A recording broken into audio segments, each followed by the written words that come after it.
Donc aujourd'hui, on est un lieu de musique actuelle qui ambitionne, aux alentours de 2028 peut-être, de gérer une nouvelle salle de concert qui pourrait être construite sur Saint-Benoît, qui est en projet avec la ville et la CIRES. Chaque spectateur peut vivre ainsi le concert comme il en a envie et qui peut venir à l'intérieur danser à proximité des artistes, avec une réelle proximité, assez unique aussi. Sortir et passer une partie de la soirée entre amis à discuter et boire un coup. Aller côté court si vous êtes voilà, de manière plus intime peut-être, avec une vue sur la scène de la porte. Donc il y a vraiment plusieurs expériences à vivre quand on vient au Bichic. C'est ouvert vraiment à tout le monde, y compris aux familles. Il y a des personnes qui viennent avec des enfants. C'est un souhait qu'on a aussi d'accueillir les spectateurs dans les meilleures conditions, que ce soit convivial, que ce soit familial et que ce soit vraiment ouvert à tous. Je suis Pascal Saint-Pierre, je suis directeur du Bichic, en poste depuis 2019 et je suis arrivé dans l'association en 2017 pour donner un coup de main à ce beau projet qui est né en 2013.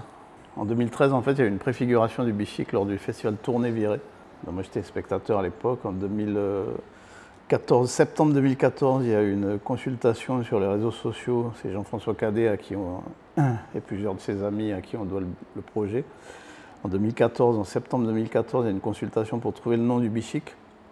Donc le Bichic aurait pu s'appeler Boucan, aurait pu s'appeler Calbanon. Et c'est le Bichic qui l'a emporté. Avec, un vote ouais, sur les réseaux, entre amis, quoi, on va dire. On était consultés, tous ceux qui étaient proches de l'association à l'époque. Et effectivement, les premiers concerts, timidement, mais sûrement en 2015. Première préfiguration, je le disais, en 2013. Donc le Bichic a au départ partagé l'espace avec le CAB qui était installé dans ce bâtiment. L'espace culturel et artistique bénédictin, une association paramunicipale. Et commencé à faire voilà, des propositions et depuis voilà, le Bichic continue de remonter le courant musical et on fête nos 10 ans, donc on fête les 10 ans du Bichic, puisque moi, voilà, comme je le disais, je suis là depuis le début, en tout cas en spectateur, en partenaire, en fan et en acteur de ce projet-là. Mais voilà, c'est 10 ans déjà. Et qu'est-ce qui a évolué pendant ces 10 ans? Beaucoup de choses. En premier lieu, ce qui est peut-être le plus marquant, c'est qu'au départ, l'idée, c'était de faire un café culturel. C'est la dénomination du lieu. Aujourd'hui, on est plus axé sur un lieu de musique actuelle, c'est-à-dire qu'il y a un développement qui est vraiment centré sur la musique, alors qu'au départ, effectivement, il y avait des rendez-vous de divers ordres. Il y a eu à une époque du yoga, il y a eu un marché bio, il y a eu beaucoup de choses qui étaient dans le domaine de la culture, mais pas forcément musicale. On s'est recentré assez vite vers la musique, donc avec une vraie ambition de faire du lieu un lieu de ressources, un lieu d'accompagnement des artistes, des techniciens, des acteurs de la filière musicale, et un lieu de diffusion avec au moins un concert par semaine. Donc avec cette ambition aussi de pouvoir offrir dans l'Est aux artistes et aux spectateurs des propositions de qualité, avec pas mal de groupes émergents évidemment, c'était aussi un des objectifs. Donc aujourd'hui on est un lieu de musique actuelle qui ambitionne, aux alentours de 2028 peut-être, de gérer une nouvelle salle de concert qui pourrait être construite sur Saint-Benoît, qui est en projet avec la ville et la CIRES. Et les plus grands défis dans ce projet-là, c'est quoi? Ça a été, les défis ont été nombreux, c'est-à-dire qu'au départ, il n'y avait que des bénévoles. Le premier contrat aidé, il est employé en 2017. On a aussi à cette époque-là les premiers jeunes en mission de service civique qui rejoignent l'équipe. Donc les enjeux étaient déjà d'essayer de structurer vraiment une équipe autour du projet. Voilà, tu l'as vu quand tu arrives dans les bureaux, aujourd'hui on est 6 permanents.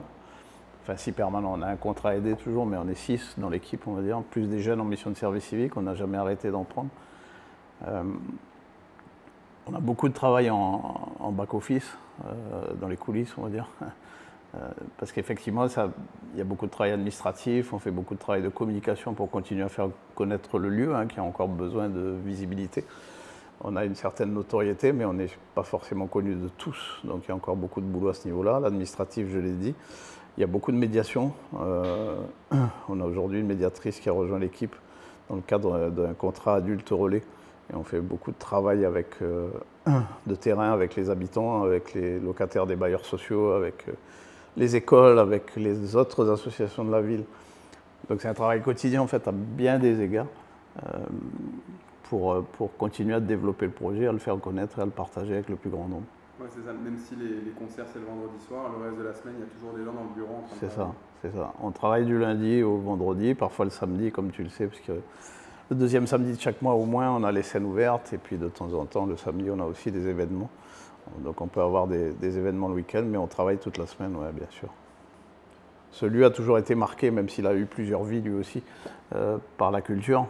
Mais ça a été aussi une école maternelle il y a très longtemps et le premier dispensaire de Saint-Benoît, donc c'est un lieu ancien. Aujourd'hui, on est soutenu par tous les partenaires institutionnels, par la ville de Saint-Benoît déjà, comme je disais, qui nous met à disposition le lieu et qui nous aide financièrement. Mais on a évidemment la DAC Réunion, la région Réunion, le département, la SACEM, le CNM, la CIREST, c'est important, la communauté d'agglomération aussi, donc on a un enjeu de territoire aussi qui est important. Les souvenirs en tant que spectateur quand le Bichic reçoit des projets avec Olivier Arras comme Pachi Baba qui a peu joué à La Réunion à l'époque, on est en 2015, quand on reçoit Jacqueline de la Daniva qui est aujourd'hui un groupe connu, donc des groupes émergents à l'époque qui sont maintenant connus au national. Louisa aussi qui fait une très belle carrière au national. Des groupes locaux, évidemment. On a reçu Pixel au début de sa carrière. Wisdom est passé par là en 2018. Enfin, il y a énormément. On ne pourrait pas tous les citer. On a fait dans le petit livret qu'on sort pour l'anniversaire. C'est notre programme, mais un peu plus épais que d'habitude. Il va faire un peu plus de pages. On n'a malheureusement pas assez d'espace pour mettre les innombrables photos de ces souvenirs-là dont on parle. Et c'est vrai qu'on a répertorié plus de 500 artistes qui ont joué au Bichic depuis la création. Et parmi eux, évidemment, il n'y a que des bons souvenirs. Enfin, des groupes émergents qui sont devenus connus, d'autres peut-être qui ont disparu, effectivement, mais d'autres, voilà. On a vécu vraiment des beaux moments et surtout, on espère en vivre d'autres. Le samedi, comme tu disais, c'est des scènes ouvertes. Le deuxième samedi de chaque mois, ouais. En quoi ça consiste et depuis quand ça existe? Alors depuis le tout début, depuis 2015, il y a eu les premières soirées causées. Donc le jeu de mots, c'est le K est entre parenthèses et oser, OZE, pour dire voilà, osez causer, osez vous exprimer, osez passer sur scène. Donc ça existe depuis le départ. Et le principe, c'est assez simple, c'est-à-dire que c'est ouvert à toutes les oralités, c'est pas seulement axé sur la musique. Donc les gens peuvent venir pousser un coup de gueule, pousser un cri d'amour, pousser la chansonnette, faire du rap, du slam, du rock ou peu importe. Et venir s'exprimer tout simplement. Et on a constaté depuis la reprise post-Covid qu'il y a énormément de demandes, puisqu'avant la crise sanitaire, les gens venaient le soir de la scène ouverte, de la soirée causée, et s'inscrivaient au fil de l'eau, on va dire, alors que maintenant on est complet avant cette soirée. C'est-à-dire que les gens font l'effort, alors qu'on ne l'a jamais demandé, de nous contacter pour dire qu'ils ont envie de participer. Et ça, c'est, je pense, une belle réussite et surtout l'expression du besoin des gens en général de s'exprimer, de pouvoir, comme je disais, partager avec les autres des sentiments, que ce soit à travers les mots, à travers les... On a eu même parfois de la danse, ou enfin, des gens qui ont vraiment envie de s'exprimer.